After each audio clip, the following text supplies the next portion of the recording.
बुद्ध कहते हैं दुख है, यह सत्य है। हमारे दुख का कुछ कारण है, यह भी सत्य है, पर उसका निवारण भी है। समस्या है तो उसका समाधान भी है। परंतु हमें हमारे जीवन में सिर्फ दुख और समस्याएं दिखाई देती हैं। समाधान तो नजर आता ही नहीं है, निवारण तो मिलता ही नहीं। फिर समय गुजर जाता है और सब कुछ ठीक हो जाता है, परंतु दोबारा फिर से हमारे जीवन में दुख और समस्याएं वापिस आती हैं और एक बार फिर से ना हमारे पास निवारण होता है और ना ही समाधान। परंतु यह बात बिल्कुल सत्य है कि निवारण और समाधान दुख और समस्या में ही निहित होते हैं, और जो निवारण और समाधान खोज लेते हैं उन्हें संपदा मिलती है। वह समय को गुजार देने वालों को नहीं मिलती। एक राजा बहुत चिंतित था क्योंकि उसकी पत्नी का जन्मदिन था। उसके वैवाहिक जीवन में हजारों समस्याएं थी, परंतु वह जन्मदिन पर अपनी पत्नी को एक ऐसा उपहार देना चाहता था कि जिससे उसके जीवन में जो दुख है वह कम से कम कुछ दिनों के लिए तो चला जाए और उसकी पत्नी खुश हो जाए। परंतु ये एक बहुत ही मुश्किल कार्य था, क्योंकि आज तक कौन किसको खुश कर पाया है। हम हमेशा कोशिश में रह जाते हैं, परंतु हम कभी सामने वाले को खुश नहीं कर पाते, क्योंकि खुशी ना हमारे पास है और ना ही सामने वाले के पास। जो हमारे पास है ही नहीं वह हम किसी को कैसे दे सकते हैं। अगर आपको किसी दूसरे को खुशी देनी है तो उससे पहले आपको खुद खुश होना पड़ेगा। खुशी आपके पास होनी चाहिए। एक दुखी व्यक्ति किसी को क्या खुशी दे सकता है।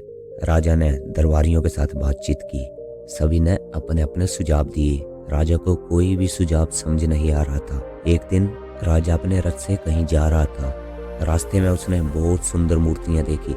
वह मूर्तियां ऐसी थी जैसे उनमें जान सी आ गई हो। उन मूर्तियों को देख राजा बहुत खुश हुआ। वह मूर्तिकार के पास पहुंचा और कहा, तुम बहुत ही निपुण कलाकार हो। तुम्हारी मूर्तियां तो जीवित नजर आती हैं। हम तुम्हें अपने दरबार में शामिल करना चाहते हैं। ये बात सुनकर वह मूर्तिकार बहुत प्रसन्न हुआ, जैसे उसे कोई खजाना मिल गया हो। पर तभी राजा ने दूसरी बात कही कि परंतु इससे पहले कि हम तुम्हें अपने दरबार में शामिल करें, तुम्हें हमारे लिए हमारी रानी की एक ऐसी मूर्ति बनानी होगी जिसे देखकर वो खुश हो जाए और अपने सारे दुख भूल जाए। परंतु अगर तुम ऐसा ना कर पाए तो तुम्हारी इसी शैनी और हथौड़ी से तुम्हें मृत्यु दंड दिया जाएगा। ये सुनते ही मूर्तिकार के पसीने छूट गए। वो घबरा गया, क्योंकि राजा को मना नहीं किया जा सकता था। तो उसने राजा का कहना स्वीकार किया।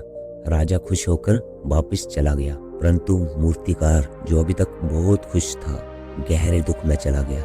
उसने रानी की मूर्ति बनाना शुरू की, परंतु वह जो भी मूर्ति बनाता वह ऐसे लगती जैसे मूर्ति बहुत दुख में है। एक के बाद एक उसने कई मूर्तियां बना डाली, परंतु कोई भी मूर्ति ऐसी नहीं लग रही थी जैसे वह पहले बनाता था। मूर्ति के चेहरे में गहरा दुख दिख रहा था। वह दुख जो मूर्तिकार के भीतर था, जो मूर्ति के रूप में बाहर आ रहा था। अब उसके पास केवल 3 दिन बचे थे।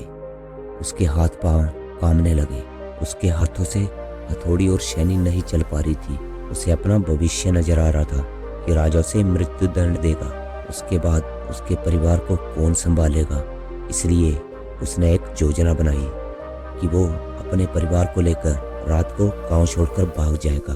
उसने अपना सारा सामान बांध लिया, पत्नी और बच्चों को भी तैयार कर लिया। परंतु तभी उसने राजा के सिपाहियों को बाहर जाते हुए देखा।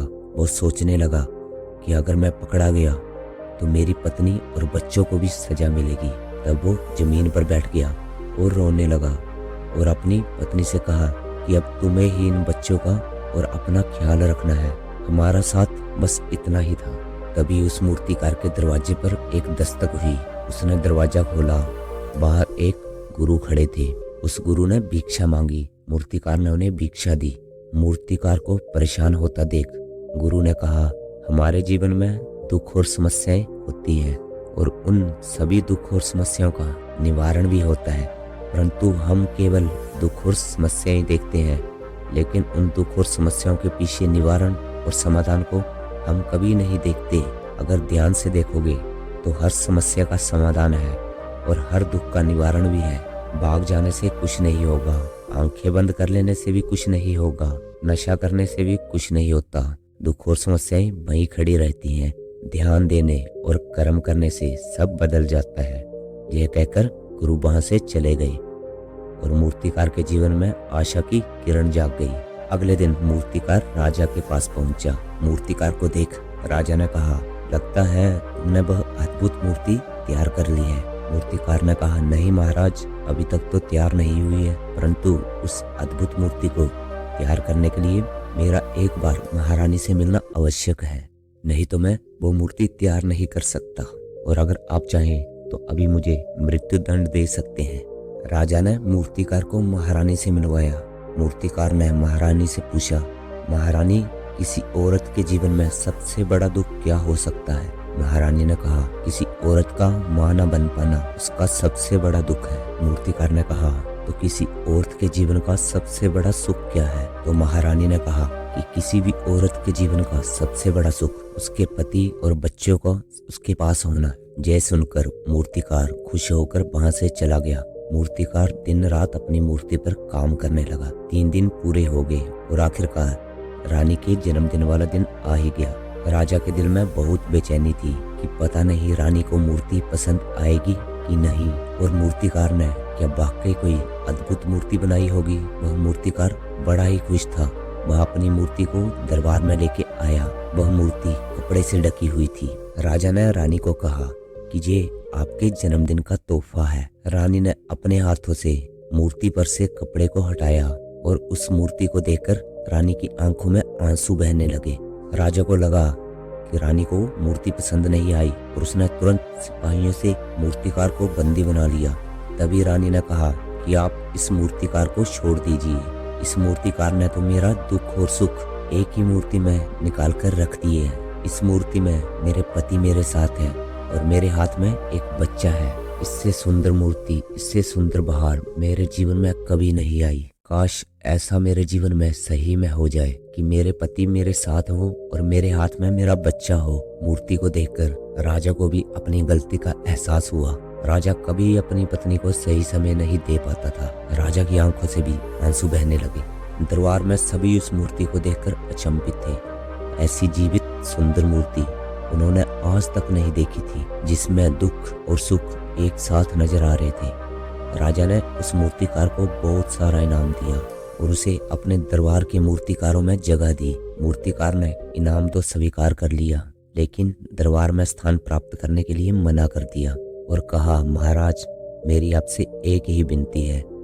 इस दुनिया में चाहे जो भी प्राणी हो, सबके प्राण उतने ही कीमती हैं जितने कि आपके हैं, और महारानी के किसी को भी बिना दोष के दंड नहीं देना चाहिए। मेरी पत्नी ने कहा था कि राजा की दोस्ती और दुश्मनी दोनों ही संकट का कारण बनती है। इसलिए मैं अपने छोटे से जीवन में अपने छोटे से परिवार के साथ बहुत खुश हूँ, अतः मैं वहीं रहना चाहता हूँ जो पहले करता था। यह कहकर वह मूर्तिकार वहां से चला गया। इसी तरह हमारे जीवन में भी बड़े बड़े संकट और दुख आते हैं। वास्तव में ये दुख और संकट हमें कुछ सिखाने के लिए आते हैं। जब आप दुख में क्रोध करते हैं और अपना नुकसान कर लेते हैं, तब एक समझदार व्यक्ति सोचता है कि क्रोध बुरा होता है और उसे नहीं करना चाहिए, परंतु एक ऐसा व्यक्ति बार बार क्रोध करता है जो जीवन के दुखों से या समस्याओं से कुछ नहीं सीख पाता। ऐसे व्यक्ति पूर्ण रूप से खोए हुए व्यक्ति होते हैं, परिस्थितियों के जाल में फंस जाते हैं। परंतु थोड़े से भी जागे हुए व्यक्ति दुख और समस्या का समाधान खोजते हैं। वास्तव में निवारण और समाधान एक हीरे की तरह है। जैसे हीरे की खान में हीरे को ढूंढा जाता है, वैसे ही दुख और समस्या में समाधान और निवारण खोजे जाते हैं। और जब ये मिल जाते हैं, तब ये आपको ऐसी संपदा देते हैं, ऐसी समझ देते हैं और ऐसा विश्वास और शक्ति देते हैं कि आप किसी भी समस्या में हमेशा डटकर खड़े रहते हैं। तो दोस्तों, आपको इस कहानी से क्या सीखने को मिला?